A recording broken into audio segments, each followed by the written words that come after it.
have been angry about this reckless, irresponsible act of violence. And right in the middle of a festival attended by families, children, seniors, and just beyond words how disturbed I am. I want to, for the two people that passed away, their loved ones, I want to send condolence, and the pain they must be going through. My thoughts and prayers are with their families. I urge people that have footage or have some information to call the police, let them know their information. And I want to say thank you to the first responder, the Toronto Police, the fire department, the emergency services. They responded immediately, quickly, and we saw them in action, and we are deeply grateful for their service. There may be other questions, and the details are for the police to answer, but certainly on such a crowded festival, that kind of reckless violence is just very disturbing, just totally angry. Do you know how this started? Did it start as an altercation of some kind, or was it, what precipitated this? So it's very difficult to say with certainty what precipitated this. I can tell you that there was an exchange of gunfire between individuals, and the two firearms were recovered. But as I said, investigators are piecing it all together. This is a very chaotic scene. I think we had something in the neighborhood of 13,000 people participating in this festival, so it's crowded. I mean, just the brazen, despicable quality of this exchange here, the amount of danger to the members of the public, as the mayor commented, is just so unacceptable. But we will piece together some of those bits of information, and when we're able to share it with the public, we certainly will. It's complex, right? Can you flesh out how? I can say it's complex because of the sheer number of people involved, just the chaotic amount of information. Lots of video to pour through, lots of witness statements and evidence to pour through.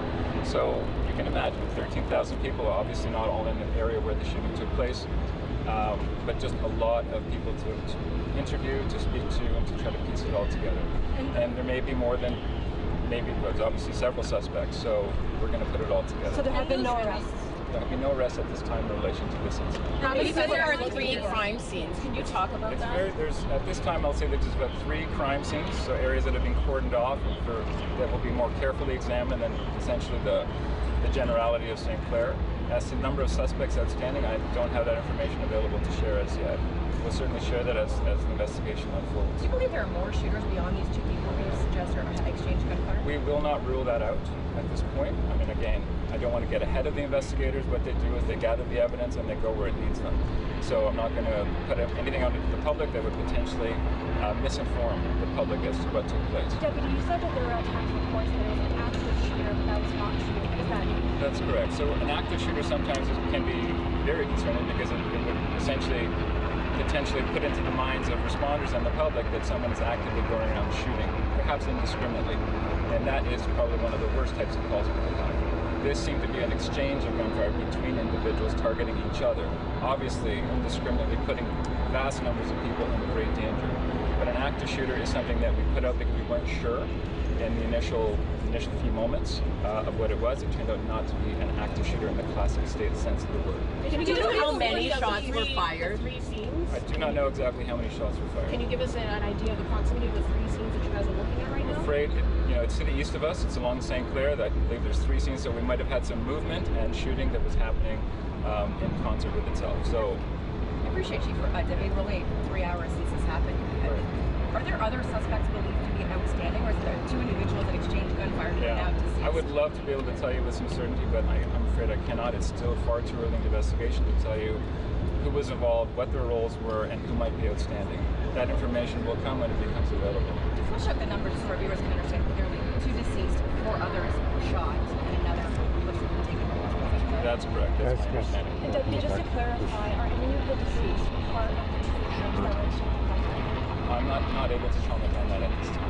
One more question. Just talk about the chaos that first responders have encountered. I mean, I've certainly, it's been a Dan question that I've been So you're putting it right in front of them. to get Are you people to doing figure out what's going on, to find people who were shot and attend to them, and to help other people who may have been fearing their lives and like run away from the scene. What is that like? Yeah, I mean, as you might imagine, it's chaotic, it is challenging. We are very blessed in the city to have first responders who will run to the danger, who will run to the gunfire while other people are scrambling away. They will confront whatever the danger is and deal with it as best as they can according to their training. So 13,000 people, large, you can just imagine the chaos, the panic, the fear. And you've got people that are injured and you don't really know what is going on in the initial few moments. So police officers and first responders, paramedics, fire professionals, they simply have to get there and start figuring it out and start dealing with it, and that's exactly what they did. We're quite proud of their work.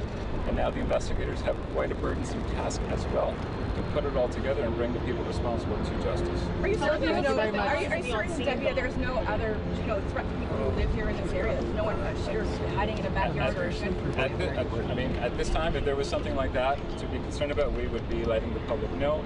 We do not believe at this time that there's some sort of active threat to people that live in and around this area. Deputy, this is from the last first shooting that happened in Toronto. One of the eyewitnesses I was speaking to said, this is something that, it was scary, but this is something we're used to. How do you respond to those kind of incidents? Toronto is one of the safest cities in the world. I'm sure the mayor would agree with me and the council of the city would agree. But we are 3 million people, and unfortunately we are not completely immune to some of the things that happen globally currently. But Toronto is an extremely safe city, and we're very blessed with the first responders that we have, the police, the fire, and the paramedics that handle this, and that plan this, and that deal with the aftermath of this. So while it's tragic and it's very concerning, we have very talented and trained people dealing with it right now. You just heard that 2 people pronounced I just have, as a local councillor myself, the deputy mayor, I live here. Councillor Madlow. It's Deputy Mayor Mike Cole and Councillor Madlow. We just want to say how disgusting this is, this gangster violence in a peaceful family festival. We had this for 15 years, no problems, and to shoot up a festival indiscriminately. These thugs must be caught, no bail, put them away for 20 years. This threatens all of our public events. This has got to stop. Our homicide squad is investigating this. They can be reached at 416-808-1300. That concludes our news conference. Thank you very much for coming. Mayor, you want to say some questions? You're stepping right in. Yeah. Sorry, so this is You had the... Yeah. I'm gonna grab you.